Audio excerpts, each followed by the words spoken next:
Hello ស្ដីអ្នកនាងចឹងថ្ងៃនេះខ្ញុំមកណែនាំពី website មួយដែលយើងអាចរៀន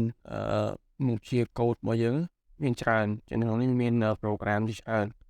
ចឹងតែ website នេះពេលដែលយើងរៀនត្រូវបង់លុយចឹង website នេះគឺល្អមួយដែរប៉ុន្តែគឺវាតោះតែយើងទិញ course វាយើងអាចរៀនបានគេនេះបាទនេះខ្ញុំរើយើងទិញតែខ្ញុំមានវិធីសាស្ត្រមួយដែលយើងអាចរៀនពី website នេះ free បានចឹងអ្នកនាងត្រូវទៅ download script មួយដើម្បីយើងដាក់វាចូលទៅក្នុង instance មួយមកគេឥឡូវខ្ញុំទៅបិទវាចោលមកឥឡូវយើងទៅចូលទៅកាន់download instance មួយមកចូលទៅកាន់ Chrome Web Store មកបាទ Chrome Web Store គេមកប៉ុណ្ណឹងមកចេះនេះចូលមកកាន់ Chrome Web Store ហ្នឹងមកតែមកយើងទៅ down extension មួយឈ្មោះថាTamper Monkeys អូខេខ្ញុំមកអូខេចាំទៅ server slow នេះយកអាទី1មកអូខេតើមកនេះ add មក add instance ហ្នឹងមកបាទអូខេប៉ុណ្ណឹងមកបាទនេះអ្នកគ្នាចូលមើលកន្លែង instance មកនេះឃើញនេះឃើញ instance យើង download មិញឯងចឹងដើម្បីយើងទៅ run script នៅលើអានេះដើម្បីនៅលើអាកន្លែង fire នេះដើម្បីយើងទៅយក script យើងទៅ run នេះដើម្បីឲ្យវាទៅ unlock course ហ្នឹងឲ្យយើងរៀន speed បានចឹងអ្នកគ្នាចូលមកអ្នកនេះចុចកន្លែង extension មកអ្នកចុចបើកតាម Fireship ហ្នឹងមក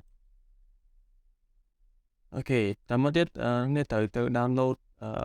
script របស់វាមួយមក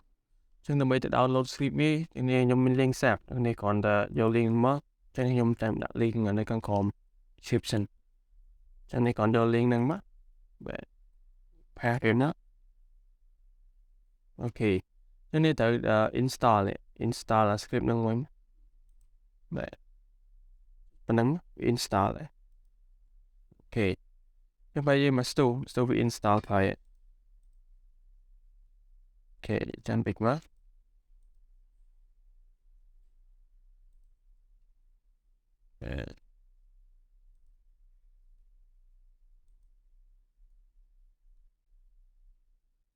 អូខេវាអត់តន់ពេញទេទៅវាពេញវា load ពី reinstall ដែរចឹងវាអត់តន់ពេញទេចាំមក store តិចអូខេឥឡូវខ្ញុំចូលមកកន្លែងហ្នឹងដែរខ្ញុំចុចបើក instance ហ្នឹងឡើងទៀតយកនៅហ្នឹងដែរពេលនេះទៀតចឹងពេលវា install ពេញវា load តែសញ្ញាបើកនេះហើយចឹងវាបើកចាប់មកបានទេចឹងបែរទៅវាពេលមក store បានវាដំណើរការចឹងចាំវាមក store មកគេចូលមើលម្ដងទៀតគេក៏ខ្ញុំបិទវាសិនមកខ្ញុំចូលម្ដងទៀតគេចូល course ចូលមើល course ហ្នឹងដែរអូខេនេះឃើញចឹងមិនវាឲ្យយើង pay លុយតែឥឡូវដាក់យើងគេនេះយើង full access to this course ហើយចូលមើលមកនេះគេចឹងវា free ទាំងអស់ unlock ឲ្យយើង auto ហើយចឹងនៅក្នុងនេះវាមាន course ធំច្រើនហើយមកយើងចង់រៀនទៅតាមនេះក្នុង website ហ្នឹងបានគឺវាល្អមែនតើនៅឯចឹងវីដេអូរបស់ខ្ញុំមានតែប៉ុណ្្នឹងទេចឹងមកគ្នាឆ្ងល់ហើយនេះអាច comment ខាងក្រោមទៀតបាន